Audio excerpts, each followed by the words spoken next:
What's going on the podcast today? I got the one and only Travis Chappell, and I challenged him to a quick little game of shuffle, bowling, to see if we can get a strike, a spare, or whatever, and then we're gonna get into the episode. Strike coming your way. Check this out.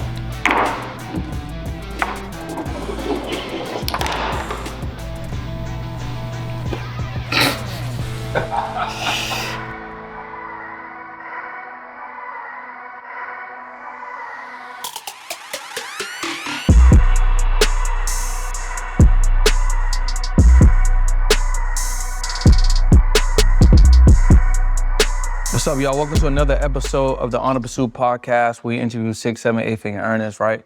We try to learn a little something from them. What are some things that work well? What are some of the struggles that they had on their way to their success? And on today's episode, I got someone, I feel like we've known each other for a little bit now, not officially, but Sean Finnegan connected us, and this guy is a founder of Guestio, entrepreneur, definitely someone that inspires me. Travis, welcome to the podcast. Appreciate it, bro. Yeah, 100%. Thanks for having me, man. Yeah. Thanks for coming out to Vegas to make it happen. Yeah, bro, I had to, man, I had to. Now, what's cool, something I kind of want to just put out there, I think it's important to make investments, you know what I'm saying? And one of the first investments that I made in you was you had that accelerator over the fall, right? So it was important to me, right?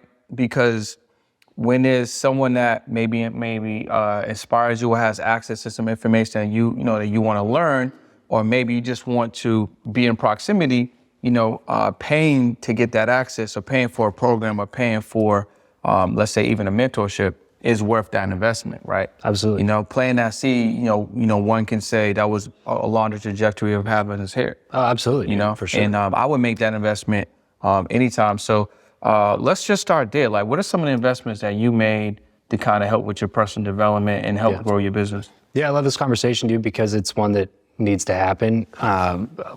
People tend to ask other people online all the time stuff about, where should I put money? And I have X amount of, dollars in my savings account. Where should I go invest? What should I put it in? And most of the time, especially if you, and I assume, the audience watching this or listening to this wants to build wealth. They want something a little greater than ordinary, right? So if you're starting from that point, then the number one investment is you, because it always returns. If you invest in yourself, your knowledge, your connections, competency, skill set, growth, it's always going to come back in a much bigger way than the investment that you made. Even if the investment itself doesn't work out the way that you wanted it to work out. Meaning, like, if I go out and hire a coach and I drop whatever, 10, 20, 40, 50 grand on a coach, and it didn't work for the exact problem I wanted it to work for, if you are committed to the journey and you zoom out and stop looking at it from a 3-month perspective and look at it from a 10, 15 year perspective, you're gonna see that almost every investment that you make into you, really every one of them, is going to benefit you more than the money that you put into it, even if it's simply just due to the fact that it's another deposit in your belief in you. Because every time you take money from your hard-earned money that's in your account, and you take that and you put it into you, it's another deposit into your belief. It's another deposit into because you wouldn't be investing if you didn't believe that you can do something with the investment. Facts, yeah. Right? You wouldn't trust, you have to trust the coach, but you also have to trust yourself to do the work that the coach tells you to do to be able to earn enough money to pay off yourself for the investment or make it more money. Every time I put money into myself, man, like I said, even if I don't use the program, or the program sucked, or it just didn't work the way I wanted it to work, it always comes back to me in some way, even if it's just another notch in my confidence. So first off, let me just say that. And then, just try to make it more of a habit to invest in yourself instead of a decision every time. And then for me specifically, there was a few things that when I was first jumping in that I invested in, mostly masterminds, because I was always trying to get more connected to people. My show originally was called Build Your Network. It was all about networking, building relationships, and all that kind of stuff. And so I wanted just to go get connected to more people. I had a podcast that I wanted to interview more people on. And so it was less to me about like one-on-one coaching, even though I did hire a one-on-one podcast coach. I've invested a lot more in masterminds, just getting to know, some of the most well-connected people in my space so that I could also be one of those well-connected people. Yeah. I think we did the math recently for some poster content thing that we did. I think we're close to or over $400,000 in the last 5 years alone that I've invested into masterminds, coaches, events, travel, all that stuff, just to improve me, which if you compare it to anything else I've invested in, it's a lot more than I've put into anything else. Mm-hmm. You know what I mean? So, and I don't know, I just believe, I believe that it's long-term going to pay off. Because like I said, if you want to build something extraordinary, then you have to be willing to take actions that are, by definition, not ordinary actions. Yeah. Or you're never going to get extraordinary results, right? So to me, it just made sense because it was always a stretch to like reach up and make the next big investment. And it never like felt safe and comfortable. Really? But it was just one of those things where I was just like, you know what? If at some point in the future, I want to look at this amount of money, whatever the investment is. So like, I'll use the 100 million mastermind that I'm in because it was a huge stretch for me when I jumped in. Was that the biggest one? Yeah, it was 100K for just the mastermind, for a year in the mastermind. And it was a massive jump for me. It was a huge investment. And I just remember thinking like, right now I'm looking at 100K like it's a lot of money. But in the future, I don't want to look at 100K like it's a lot of money. Yeah. I want to look at it like it's 10K, the way that I look at right now, right? And if I'm ever going to get to that point, then I should probably go get around a bunch of people who look at 100K as not a lot of money. You know what I mean? So, and I figured that mastermind's probably full of those types of people. And there's probably a few people, like few crazy people like me that are in there that probably like shouldn't be in there quite yet, that are like making the bold jump to try to hang in a room like that. And so I figured like, look, I'll probably be one of the dumbest people in this room, but that's the room I want to be in. So still just dropped the 100K. Ended up going pretty well enough to do it for a second year and drop another 100K to be in the group. So, things worked out pretty well. And now so the renewal was another 100K. It was another 100K. Yeah. So just that one group was 200K alone, for a couple of years. But the connections that I've gotten in that room, the people that I've hung out with, the money that I've made directly and indirectly with people that I met there or people that I did business with as a result of knowing somebody there is greater than the investment that I put into it. And we're only a year removed from making that investment. You know what I mean? So you're a whole different person. Yeah, you fast forward 5 years from now, what do all those connections equate to? Yeah. You know what I'm saying? Like I'm looking at partnering with this person right now who I met through that group on this new business that could potentially be worth, a multiple of anything I've ever done before. So, and I have no idea if anything will ever come of that, but my point is like you fast forward and give yourself enough time, the relationships that you build, the knowledge you gain, the competency that you create can so easily pay off each one of those investments in such a exponential way that it just doesn't make sense to not constantly be investing in yourself in some way. Yeah. What's up, y'all? So I want to take a second to speak to my creators. So whether you currently got a podcast or think about launching a podcast, maybe you got a YouTube channel and you think about launching a YouTube channel. Here are the facts. Did you know that 9 out of 10 creators actually quit because they don't have anyone to hold them accountable? That's why all you need to do, right? Click that link below, join my Action Takers community, because not only are we gonna hold you accountable, we're gonna teach you how to execute at a higher level. Plus, give you access to principles and strategies to grow your mindset and generate more revenue. So what are you waiting for? Click that link below and join one of the fastest growing content and accountability communities, all right? I'll see you on the inside. So someone that's probably listening to you right now is like, man, my man just spent 200K on a group. Yeah. Right? On a group, on a mastermind. And by the way, if you can't see my car outside, I drive a Camry. So I've spent almost $500,000 in me in the last few years. Yeah. and I still drive a Camry. Yeah, the Camry's You know? protecting the value. Well, that's you know what I'm saying. Yeah, facts. that's what You I'm know saying. I mean? It's just like So people's priorities are messed up. It's like, what are some of the things that you would say if you would say like maybe 3 things that you've gotten from, let's say, being in that mastermind specifically, right? Because I want people that are listening or watching to kind of understand like what are some of the life changing things. So what are some of the things that influence you that stand out? Obviously, there's probably so many. Plus the people. Yeah. Like I mean, you could probably put it like a couple of pages full of information. But what's like one, 2, or 3 things that really impact you? the very first thing is definitely the people, the connections. It's like in that mastermind in particular, it's like all the other people who run mastermind groups Are in that group? are in that group. Yeah. So like all the like the top people who I used to look at as like, oh my gosh, you know, and I had, you know, intentionally and luckily connected with most of them because I was a podcaster, which is a hack. Cheat code for real. So like I had already interviewed a bunch of them and stuff, and I had a relationship, but it was a different type of relationship because like when I joined that group, they started looking at me more like, oh shit, Travis is here. You know, I didn't think that he could jump into a group like this type of a thing. So like they started helping me up and sending me deals and doing more business with me, or at least like perceiving me to be somebody of value in the network rather than just like a young kid that we're rooting for, right? Like there's different. Yeah, it's like, yo, a he different found perception. out. It's like, yo, he found something out. I'm gonna just pay. Yeah, you know what I'm saying? Right. So so the connections, relationships is absolutely the number one thing. Secondarily, I would say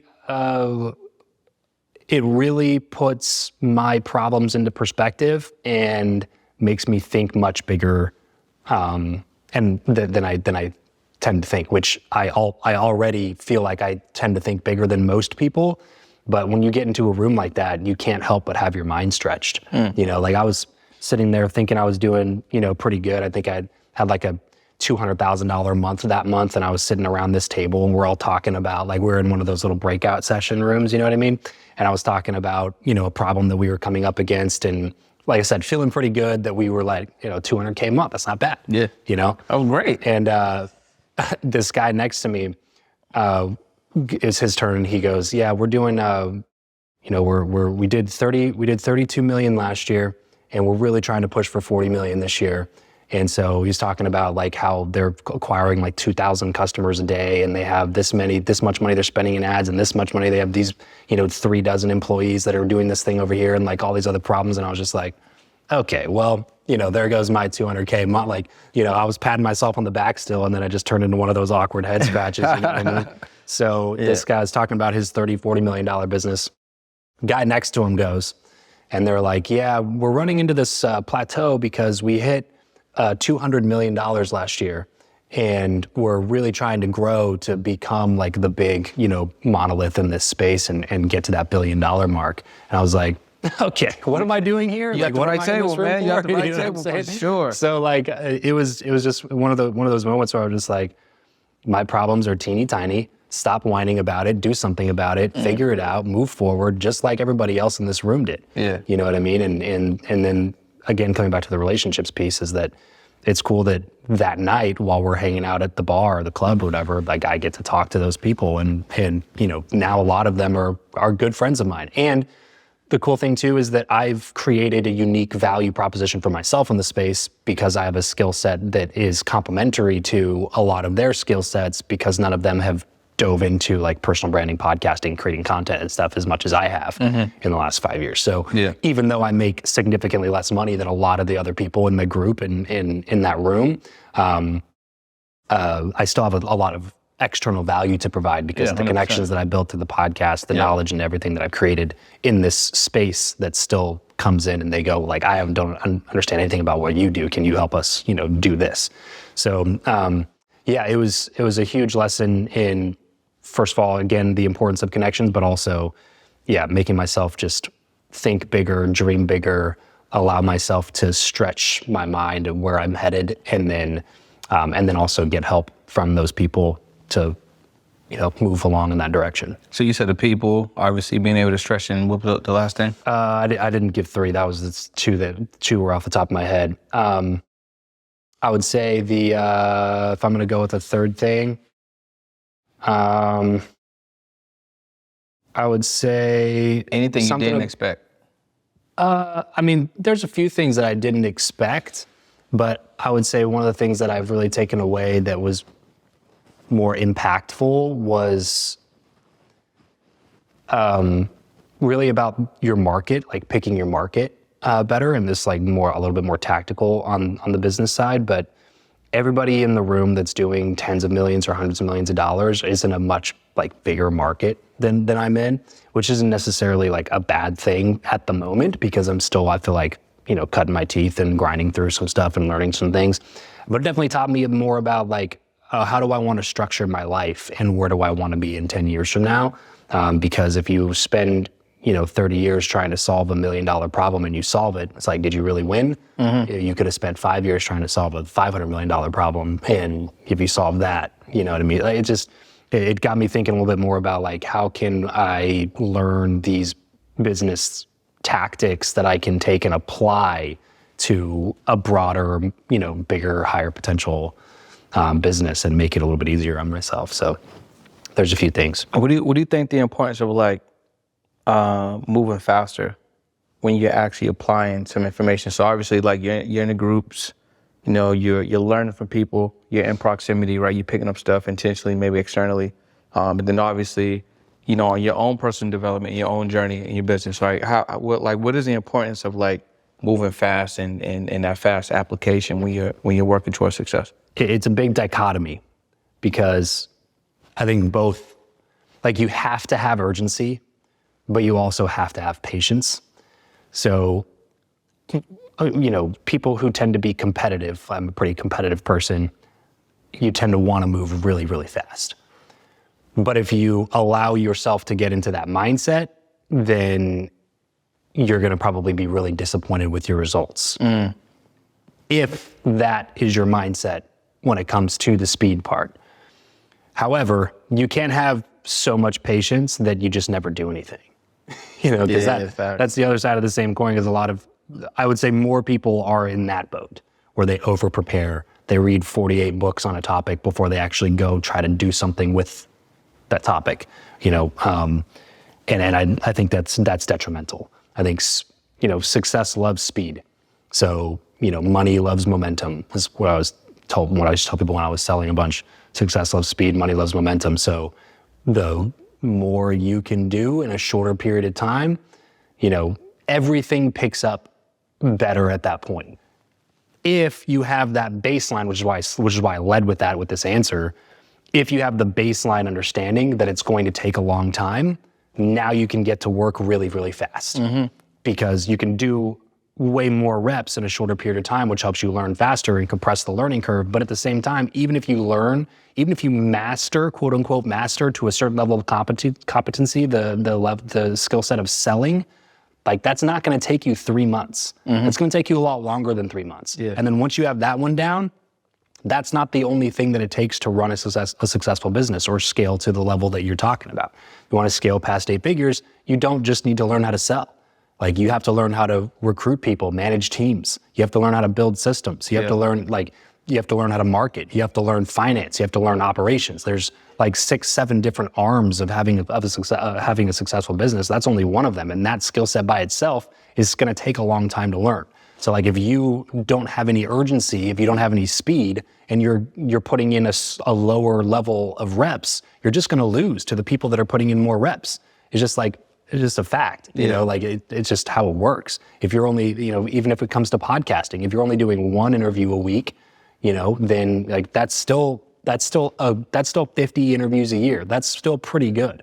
But if you do 3 interviews a week, that's 150 interviews a year. Yeah. You look at that over, 5 years. Now that's what, 750 interviews versus 250 interviews over 5 years, right? Yeah. So like, that's a big difference. That's a big difference, yeah. That's a big difference in the number of people you're talking to, probably the quality of the people that you're talking to, the number of episodes you put out, the number of downloads that you have, your potential for sponsorship income, your potential to make more money on your show, and your skill set as an interviewer.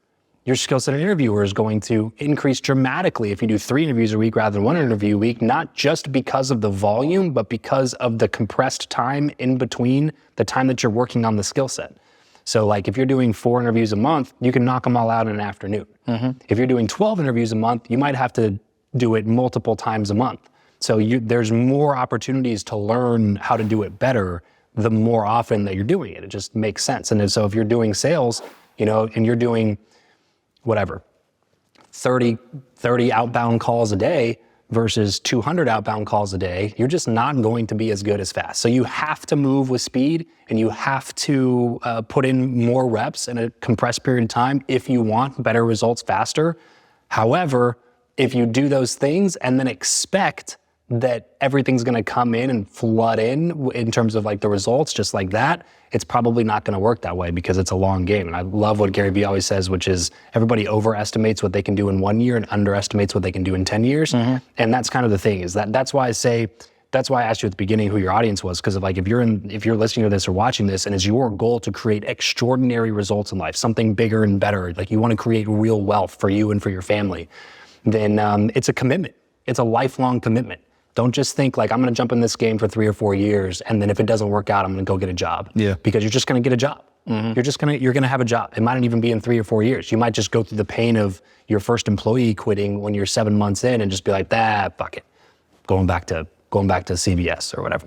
You know what I'm saying? Like you're going to quit. You have to be in it for the long game, and you have to have the patience to understand that, like, look, I don't know when exactly I'm going to get wealthy. Like, my goal is by this date, and this is how much, like, I'm all about goals. I'm not saying not to do that. I'm just saying that, like, along the way, there's going to be setbacks, there's going to be obstacles, there's going to be things that you're not looking at right now that are going to prevent you from potentially getting to where you want to go as fast as you want to get there. But if you're committed to the long term, then none of that matters. It's just a matter of time. It's just a matter of time. Like, it's just like, I don't know exactly when it's going to happen. I just know that it's going to happen because I'm not going to give up. Yeah. And at some point it's going to click. Like if you swing the bat enough times, eventually you're going to hit a home run. But if you step away from the plate, I guarantee you're not going to. Nothing. Yeah. I actually like that. What you said, it reminds me of like something that Kobe used to say. Like he had this famous interview. I think he even did it. I think it might've been with Patrick B. David. We talked about how he structured his day, right? Where he was training and working out, he said like the average NBA player they would train maybe once a day, twice a day, and he kind of went through the day. But he's like, if I get up at 2, and I start training at 4, and then I'm back at it again at 8 or something. Then I'm back at it again at 12. Then I'm back at it again at 4. I got 4 workouts in one day over a 5-year period. None of these players is going to even be close to the amount of work I put in. And I think that's a really good perspective, right? Because you're flipping like what the metric is. Metric's not necessarily, I'm going to make, $10K this month, right? Or I'm going to close this deal and make whatever. The metric is like the opportunities. It's the reps. So if that becomes what the goal is, to get, this amount of shots up, or this amount of calls in, this amount of, follow-ups, or even, delegate some of the information so you can double, So let's say you and I were on the same team, and, I was doing 21 calls with the amount of time I had. Now we can do 42 calls or whatever the case may be. But I really, really like that, because if you really think about it now, it almost becomes easier for someone to know, okay, all I need to do is get 21 calls done today. I don't have to worry about closing 1 deal or 2 deals. It's gonna release the pressure. Absolutely. And then by virtue of you doing the activity, like you said, right, even with using podcasts as an example, doing more interviews, you're gonna get better as a speaker. So you're gonna get better as someone on the phone. You're gonna pick up some nuances, some inflections, some tonalities. You're gonna know what the FAQs are, because you're getting them in real time. You can jot them all down. You can have them on your computer, you know what I'm saying, or your notebook or whatever. And then as soon as they come, like, you can handle them. You can probably even handle them before they even bring them up. So you start sharpening your knife, and the craft almost becomes fun now. Like Alex Hormozi always talks about like some of the objections that he faced, and he almost makes it it's like gamified in a sense, right? And it's like, oh, you said that? Oh, okay. Well, with the money, it's no problem. Like if you really want this, then money's the last thing. We can figure out how to take care of that. So it's like you really just like diffuse everything. Yeah. And I think that happens when you take the reps. You got to put in the reps. You got to put in the work.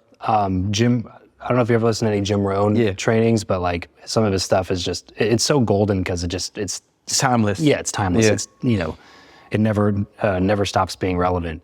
And when I was doing a bunch of door-to-door sales back in the day, I listened to a lot of his stuff. And that was the first time I ever heard somebody talk about the law of averages. And it's just a fact. Like you said, you don't have to worry about making the sale. You have to worry about taking the action that leads to the sale. Yeah. And then if you know that it takes you X number of calls typically, or X number of doors knocked on, or X number of insert activity here to get insert result here, then all you have to do every day is do the action that you know is going to get the result. And you might go 3 days without a deal, but day 4, you're probably going to get 4 deals. Which is be wow. You know what I'm saying? You'd be like, yo, I just did $80K in a day. You know what I'm saying?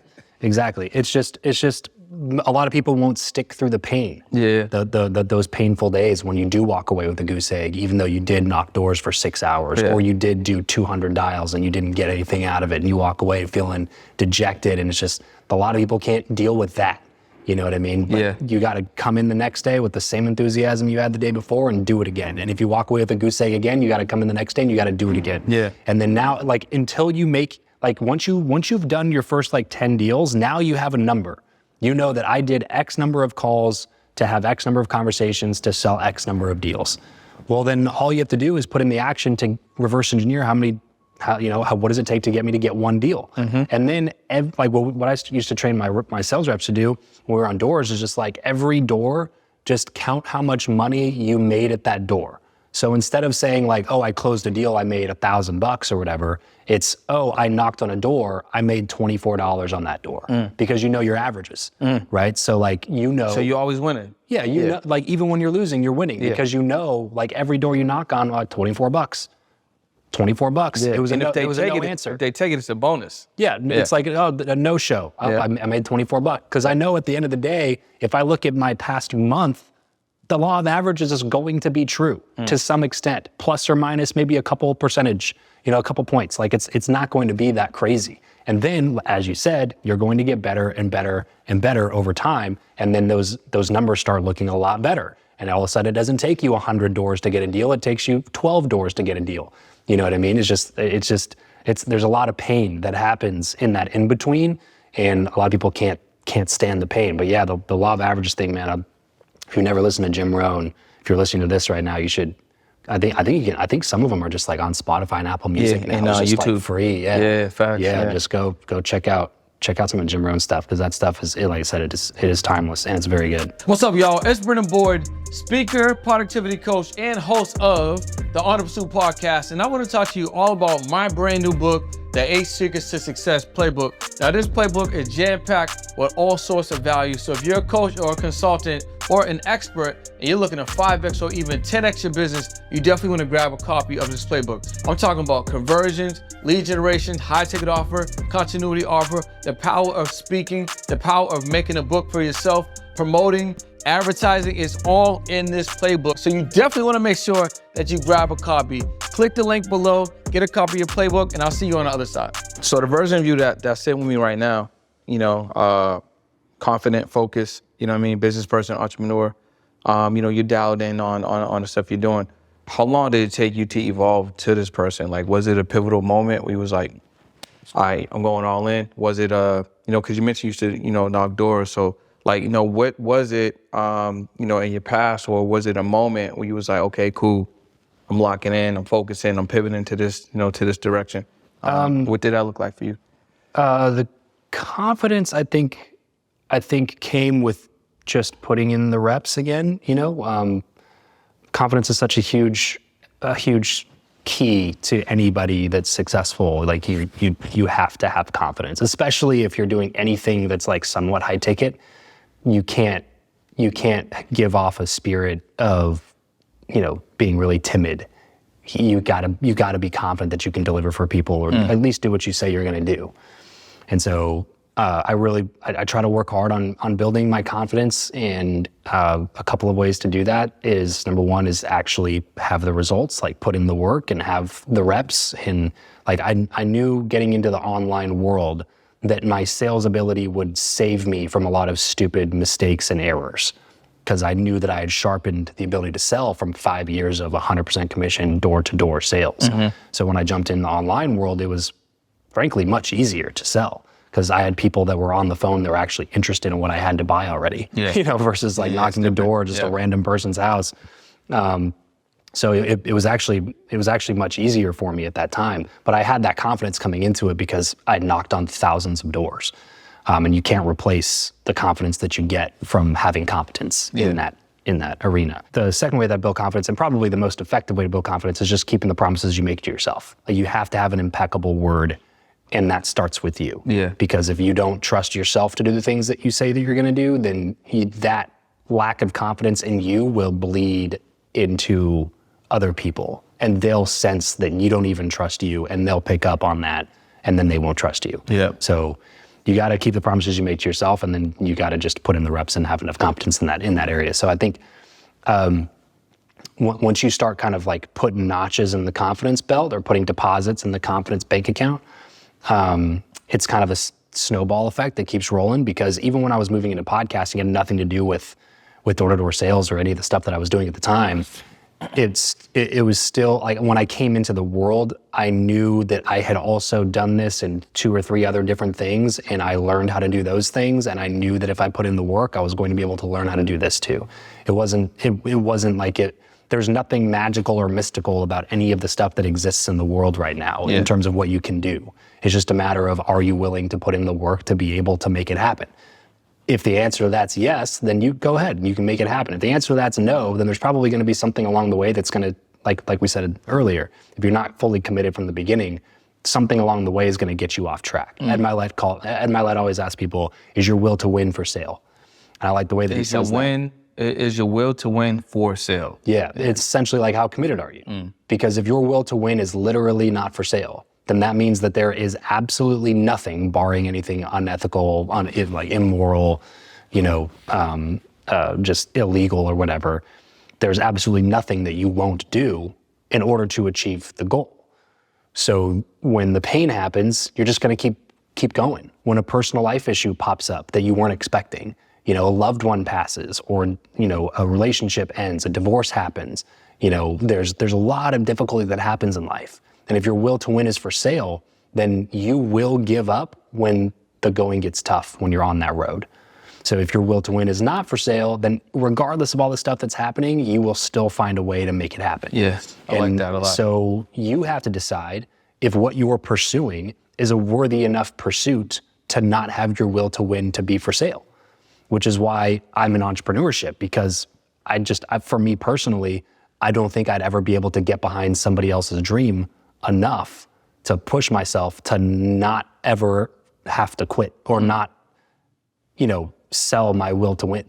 If I'm pushing somebody else's thing, like, I just don't think I would have as much fire about it. I just don't think that personally. And I think that's mostly a personality thing. There's a lot of people that are that way, and thank God, or else I wouldn't have anybody that worked on my team. Facts. So I just personally am not. So you got to ask yourself, is my will to win for sale? And do I care enough about being successful in this thing that I'm pursuing right now to make sure that it is not for sale? That if something did come up, if my partner screwed me, if I went bankrupt, if whatever, think worst case scenario here, if that happened, would I continue to do this? And if the answer is no, then maybe take a second thought about where you're headed and what you're doing, and, get a clarity checkup with you and see, is this still who I want to be? Is this still the life that I want? Those obstacles are going to come up, regardless of if you plan for them or don't plan for them, is my point. Yeah. So if you don't plan for them and you're not fully committed and your will to win's for sale, then you're gonna give up. You're gonna quit. And that's really the only metric that decides whether or not you win or lose, is if you quit. I like that a lot, man. I think that puts a lot of things in perspective, and that's an Ed Milet quote, right? Yeah. So it's like, it's so simple, but it's super effective when you really you say it when you really look at it, right? And I think not quitting is a big testament to that. And then when you really, it's almost like if you take a piece of paper and you have like your pros and cons of like whatever the opportunity is, it's like, you know, would you be willing to quit if these things happen? Mm-hmm. You know, and hearing you say that, it's like, I'm kind of on, you know, not kind of, I'm on the same side that you're on, because I've been through like, you know, me and my business partner breaking up, you know, deaths, you know what I mean? Decided to, excuse me, not go out to certain things, moving, you know what I mean? So I fully understand that, and I hear that, and hopefully someone that's watching this or listening to this, like, that might be something that they need to hear. That's going to help them kind of stay on track, or just put, you know, what they're going through into, you know, better perspective, so they can just make a better decision. Yeah. You know, so let's talk about podcasting a little bit, man. So, yeah, so I feel like, you know, you are someone that has figured out something that I feel like a lot of people haven't figured out when it comes to podcasting, which I thought about this the other day, which is kind of interesting. It's like, I used to be in real estate, and I really like real estate because I saw it as an industry that was like so vast, where you can do a deal like so many different ways. You can get paid so many different ways. And when, you know, now I'm in a podcast space, I look at it the same way. I feel like there's so many ways that you can get money in podcasting, but the average podcaster, you know, they're looking for brand deals, sponsorships, merch, and then, you know, hopefully getting some money on YouTube, when it's like, those are so far in front of you when you're just starting. Like if you start a podcast right now, those are not the ways that you can monetize fast, you know? Yeah. So what were some of the ways that like allowed you to just look at the industry a little bit different, and then, you know, obviously be able to monetize in the manner in which you are? Yeah, I think it was mostly an influence thing. Just the podcasters or people that I was kind of learning from. I saw that some of them did coaching or had groups or whatever, and it just seemed obvious to me that that was going to be an easier way to make money. It was like, I launched my show hoping to become the next Joe Rogan, just like everybody else does, you know. And I paid for a coach. I did it the right way. I was 15K in, maybe 20K in on my show before I launched it, in terms of like coaching, masterminds, equipment, website. Like I was doing it the right way. And I hit the top charts, and I did everything that they told me to do. And my show did not explode the way that I thought it was going to explode. You know, it was like, oh, if you hit the top charts, everybody sees it and you get a bunch of listeners. And it's like, that's awesome. And then it didn't happen. You know, it was like, I was on the top charts for a long time, but it just doesn't do for your show what people tell you that it does for your show.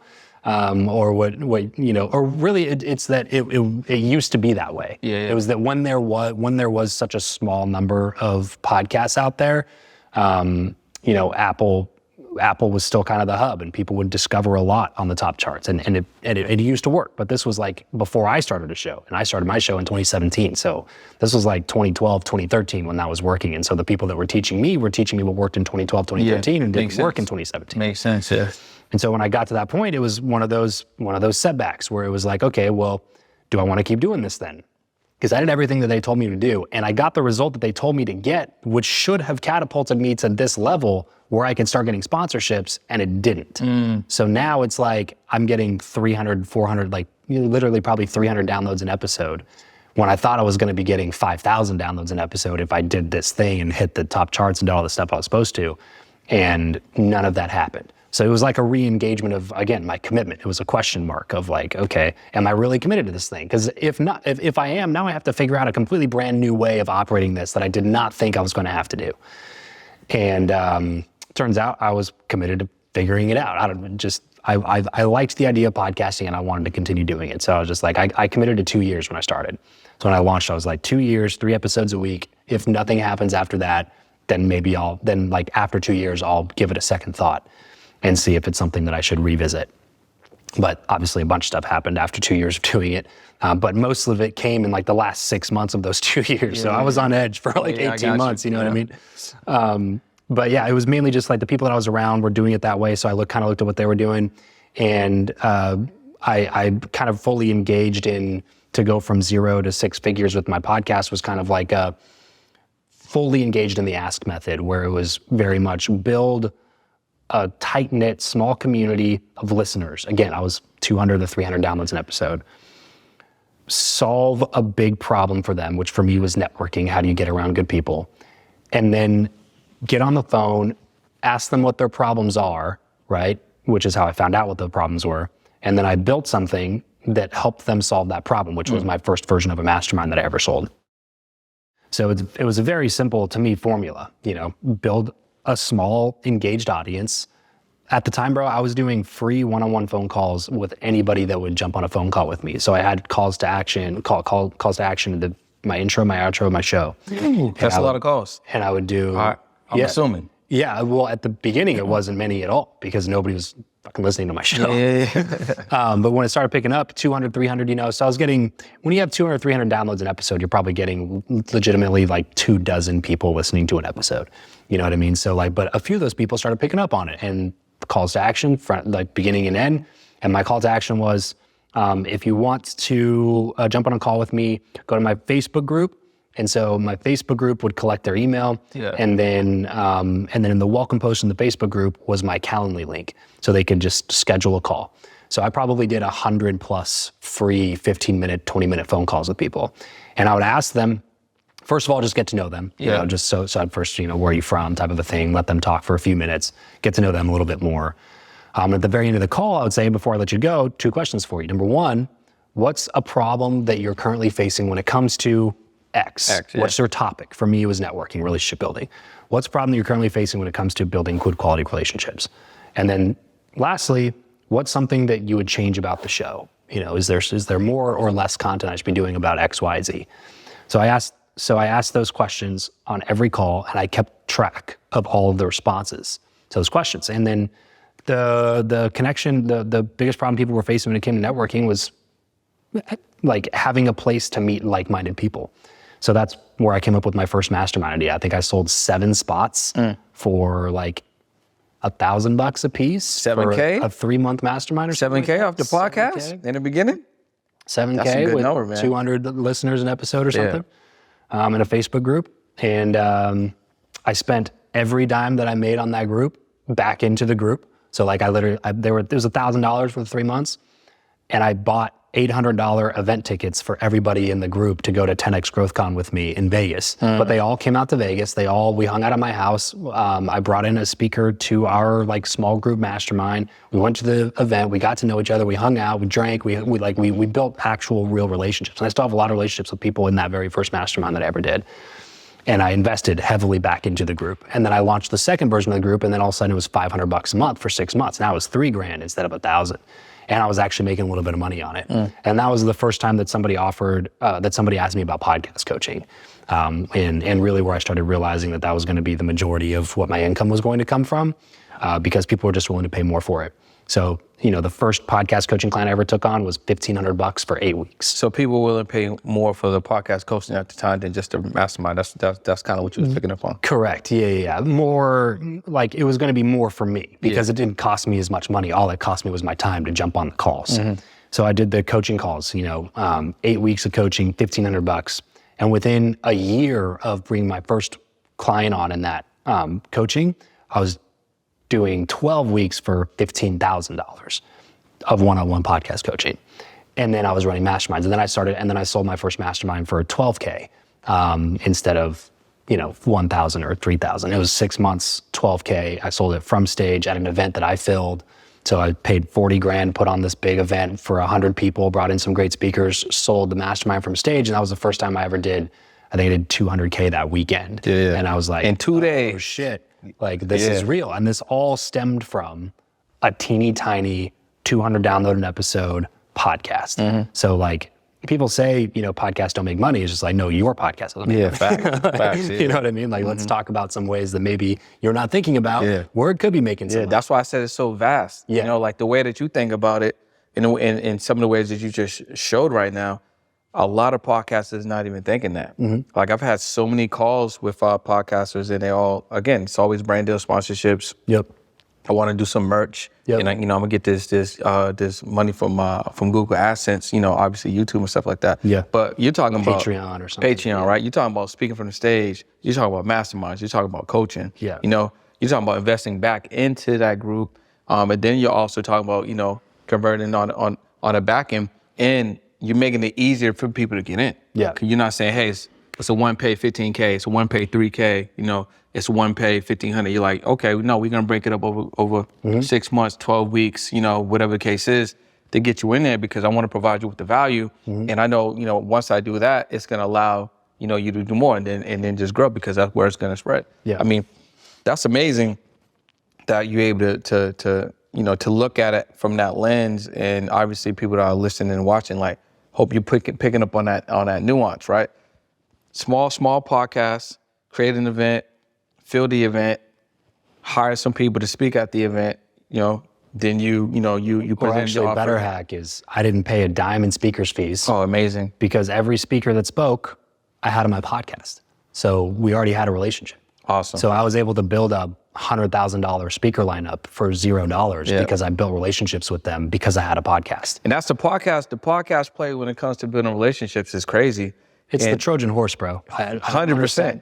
As soon as you experience it, as soon as I have a client that comes in and they experience it, they're like, dude, I don't even know, how do I go back to not having a podcast? Because it's the excuse. Like I said, it's a Trojan horse to connect. Like people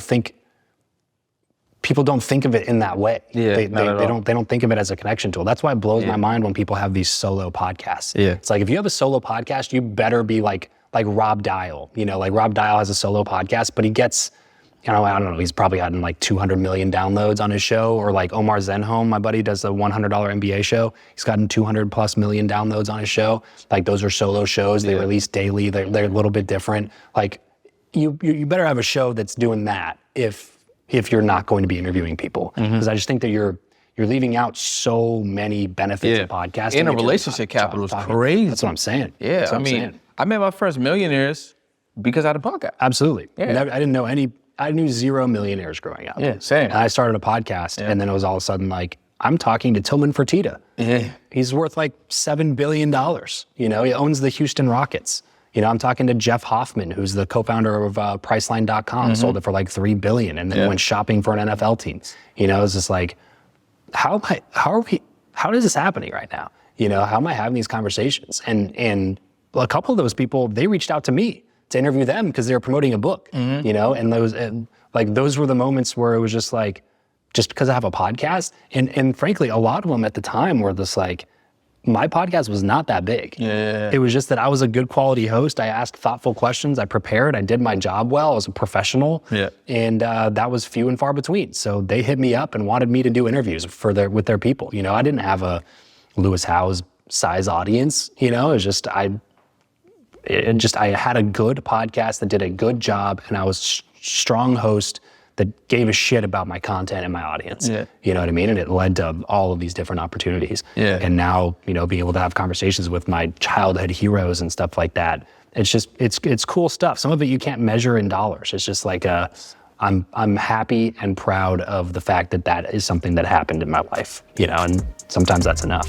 What's up, yo? If you're watching this right now and you're a podcaster, right, and you want to monetize your podcast without brand deals, sponsorships, or a large audience, or maybe you just don't know how, my name is Brendan Boyd, and I can show you how to do that. Most people think you need a large audience, or you need sponsorships, or you need brand deals, but I'm telling you right now, you can make $5,000 to $10,000 every single month with your podcast without any of that stuff. All I need you to do is click the link below, grab my 100K podcast program completely for free, go through the course, and learn the gems that can change your podcast and put you in the right position, all right? I'll see you on the inside. Yeah, where do you think the industry is going with podcasting? You got AI emerging. I mean, advertisers spending like $500,000, even more into the space right now. YouTube just launched the podcast, category on their platform. So a lot is happening right now. So Yeah. So what do you think? Yeah, I think it has a ton of room to expand and grow. There's like 40-something million YouTube channels. There's 4 million podcasts. And of the 4 million podcasts, I believe the last number I heard, there's less than 200,000 that are actually actively releasing episodes within the last 30 days. Yes. So there's still a lot of There's a lot of room. there. there's a lot of room. And it's similar to YouTube in the fact that like it can continue to expand because you can have people become micro famous and still make a good living doing it. You don't have to have a Joe Rogan size audience to make a living having a podcast. Yeah. Now, it would be nice. It'd be nice to be clocking in, 7-8 figure months just on sponsorship income. But can you do $4,000 a month? Yeah, that's doable. There's room. Yeah. There's room. I tell this story all the time. I got to give a shout out to my buddy Harry. He's been a podcaster for a long time, has a company called Fullcast, and then his original show is called Podcast Junkies. So he's like, we'll just review podcasters. Yeah, I'm familiar with that. Really good dude, a good friend of mine. And he started a podcast a year and a half ago on vertical farming, which is an industry I didn't know existed.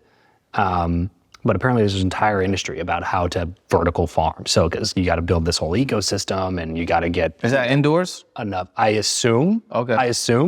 Honestly, I haven't even Googled it since we had the conversation. There's probably both. You could probably do it indoors versus outdoors, and then there's different setups that you have, but you got to get water to the plants, you got to get sunlight. So there's these ecosystems that are set up. And he started this podcast, and I don't know the numbers, but I can't imagine it does more than 500 downloads an episode because it's such a niche. And he's got 2 seasons of it. He was telling me he sold $70,000 in sponsorship packages on his first 2 seasons of that show alone. That's crazy. $70,000. Yeah, that's crazy. On vertical farming. Yeah. And then one of the owners of the companies that sponsored him flew him to Dubai for a week to be at the Vertical Farming World Conference or whatever crazy, they have. Yes. And so he got to just walk around Dubai, and he's like, at the conference, it was so weird, man. It was like people came up to me and were like, call me by my name. Like he was literally a mini micro celebrity in the vertical farming world because nothing existed for those people in that space. So he stepped in, made a shit, like that's a shit ton of sponsorship revenue for most shows, let alone a teeny tiny brand new vertical farming podcast with not a ton of history of listenership. So like he stepped in, created that $70K in sponsor, like no masterminds, no events, none of that stuff. You know what I mean? So not yet, but that's just to know what the opportunity he could. Yeah, he could be putting on his own vertical farming event next year if he wanted to. You know, just depends on how far you want to go in that space. But the point is, that's why I think the industry is going to continue growing and continue evolving, because there's no theoretical limit to how many there can be. It does mean that you're going to have to get better. You know what I mean? Like Tom Bilyeu told me when I had him on the show, because I was asking him about why protein bars. It was such a convoluted, competitive space, and he told me there's always room for the best, and it was like, that's very true. Steve Martin says, "Be so good they can't ignore you." Right? So yeah, some industries may be saturated. Yeah, there's a couple 100,000 podcasts out there. Yeah, there's 40 million YouTube channels. Yeah, there's 500,000 books that come out every single year. There's 500 million blogs. You know, there's 2 billion Instagram users, there's a couple billion Facebook users, 1.5 billion TikTok users, but it doesn't stop anybody from creating on any other platform. Everybody's still on, like, they're fully bought into social media, but for some reason, podcasting is the one where they come to and they're like, podcasting's saturated. It's like, it is the literal least saturated of all of the other platforms. Your ass is still posting shit on Instagram, but you're talking about how podcasting's saturated. There's 2 billion users over there. Like there's 200,000 active podcasts and there's 400 million listeners. Like there is a lot of room for you to start a podcast and grow a good-sized audience enough to either make you money in your existing business, help you start a new business, or potentially earn enough listeners and attention to create sponsorship and affiliate revenue for yourself. There's so much opportunity still in the space, and I think it's going to continue growing because of that. You're just going to have to be a little bit better. You know, you need to work on your content, you need to work on your craft, be better at your delivery, be better at your content, your scheduling. Can I release more episodes? Can I release better episodes? Can I interview better guests? How am I as an interviewer? Like you do need to constantly be getting better, because as the industry does get more and more creators in it, the competition is just going to get more stiff. So you're going to have to just be a little bit better than you were before. But all of that is good. You know, that's all good for the industry. All that's going to do is, like, the more that comes in, the higher quality these shows become.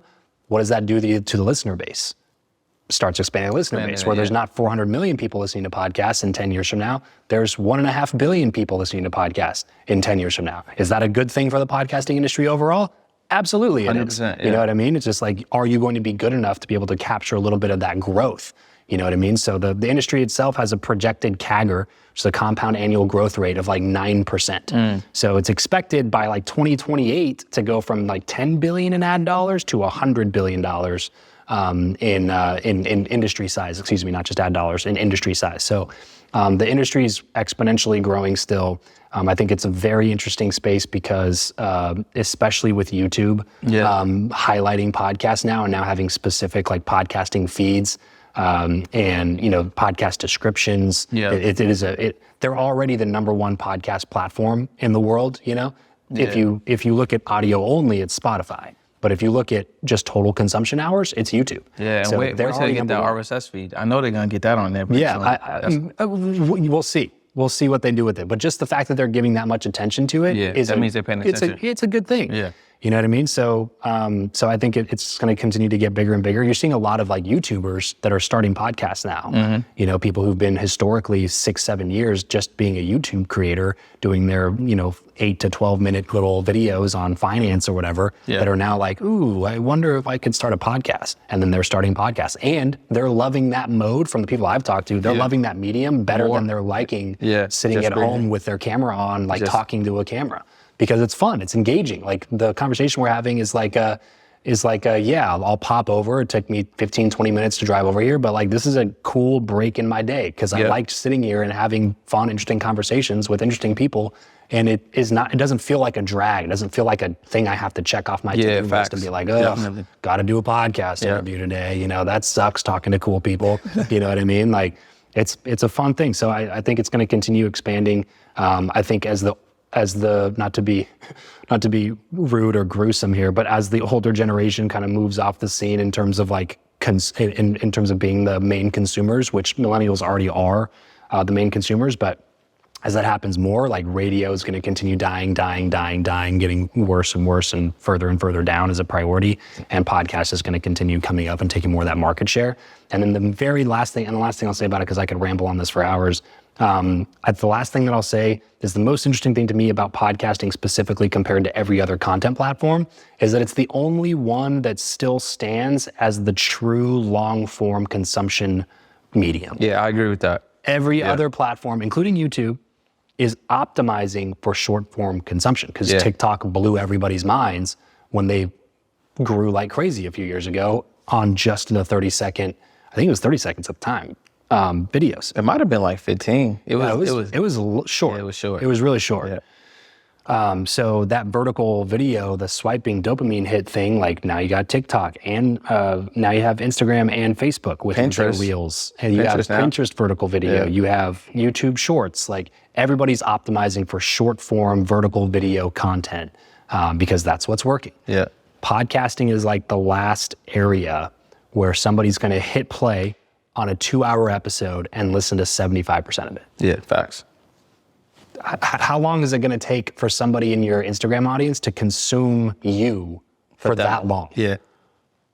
Like the answer is we don't know. Yeah. Because like and when you post generally like that post on YouTube, Instagram, it might have a 2-day lifespan. Yeah. Maybe 3. And how many people are actually going to see the freaking thing, dude? That is true. Instagram throttles people. They're so algorithm based that if like they show your video to 10% of your audience and it doesn't immediately get traction, they just don't show it to anybody. Yeah. It's like, well, these people are my followers, right? Why not show them my stuff? It's because they're also following 12,000 other people on Instagram. Yeah. You know what I mean? Like podcasts is like, they listen to 5 to 7. So if you get in that rotation and you become one of those people, then they're going to spend literally hours and hours and hours of their life with you on their commute, while they're working out, while they're mowing the lawn, doing the dishes, whatever it is that they're doing, they will be spending that time with you. Not, you know what I mean? You're building a real, quote unquote relationship with your audience at that point. So even if it is your smallest audience, I would be willing to bet it's probably your most valuable. All right, so what about the relationships thing, right? So I think what's interesting is that you had mentioned earlier, right? Once you start leveling up like the guests, right? Obviously you're gonna build your relationships. People will probably think, well, how do I get like higher level guests? How do I get higher quality guests on the show? So what are some of the strategies that you use to get like some of your like most memorable guests on the show? Well, first off, you can go to my app, Guestio. That is true. Shout out to Guestio. Buy a couple right off the bat. Yeah. Because what I had to do at the beginning was it took a long time. It took, several months of reaching out to a bunch of high-level people, getting ignored, getting rejected, getting told no. And I finally got 1 or 2 people to say yes. And then once you get the first couple, it's easier to get the next couple, and then it's easier to get the next couple, and then it's easier to get the next couple. It just kind of compounds and grows on itself. But the first few are difficult to get, especially if you were like me and you're starting completely from scratch and didn't know anybody to begin with. Which is like a lot of people's, like, if they're just starting, a lot of people are right there. Yep. So if you're in that boat, then you can go to Guestio, skip the line, and pay for a couple really good guests to make that snowball effect happen like that. But if you don't have the budget for that, then it's just a matter of time, and then kind of what we were talking about earlier, it's a matter of reps. It's like, how many people are you going to reach out to? Because most people are like, ooh, it'd be cool to have that one person on my show, and they reach out to that one person, and they get ignored. And then they're like, well, that's not gonna work. You know what I mean? It's like, no. Create your list of 100 people, 200 people that you wanna interview on your show. And by the way, especially if you're starting from scratch, they shouldn't all be A-list celebrities, right? Like, be realistic. You don't have to start with The Rock to have interesting content and start working on your interview ability.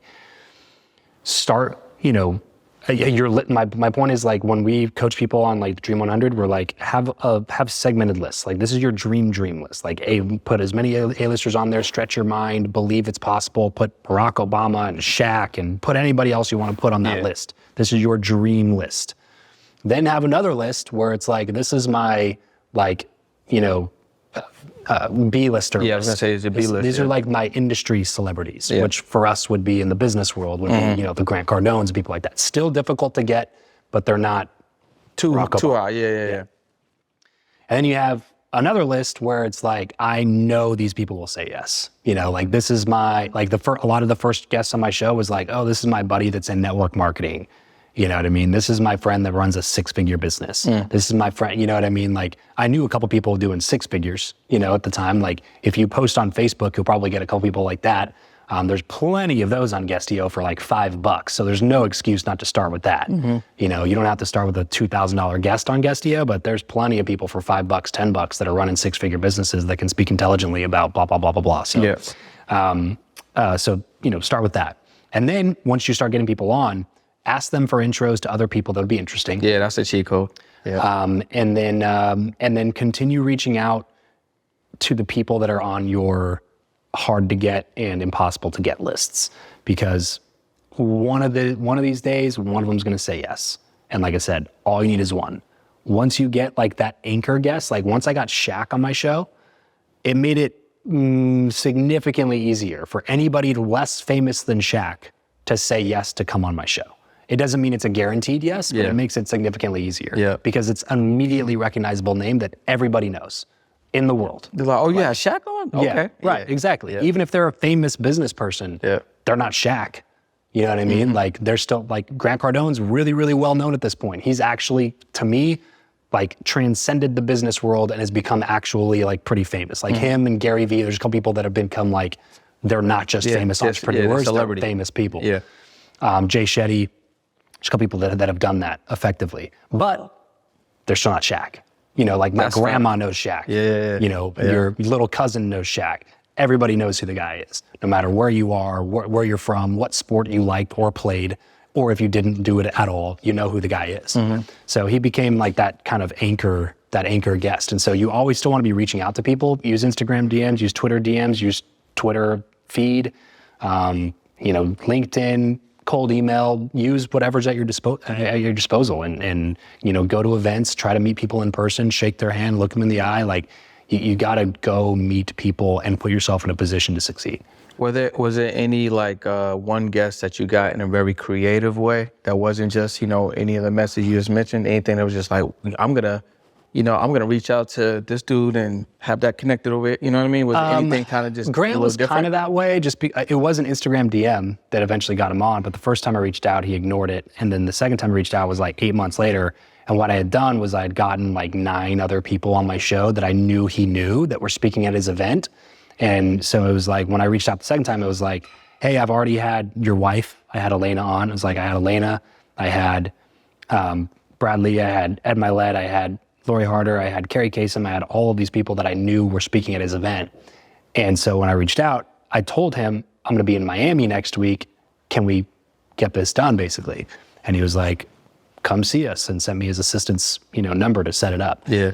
And then after that, I booked my flight to Miami because I was not going to be in Miami that week. Yeah. It was just a matter of like, can we make this happen? I'm assuming that it's going to happen because now I have enough credibility because I interviewed enough people that he already knew. It's just a matter of time. Yeah. Like you said earlier. Yeah. You know what I mean? So, man, this has been great, man. Like, you giving so much value. I've gotten a lot from it. I know the viewers and the listeners have gotten a lot from it too. Is there anything you want to leave people with? Obviously, we can, talk about Guestio or anything like that, but is there anything you want to let people know? And obviously, how can they get in contact with you? Yeah, if you're looking to get booked on more podcasts or you're trying to get better guests on your show, then you can hit up Guestio. You can shoot me an email, travis@guestio.com. And then Instagram, I spend a lot of time over there, Travis Chappell, @TravisChappell over on Instagram. So hit me up over there and I'll see you somewhere. Cool, man. Listen, I appreciate you. Yes, sir. For another episode of On the Pursuit Podcast. If you're in the Vegas area, definitely I'll pull up, hit up my guy Travis, man, and we'll see you guys on another episode. Peace.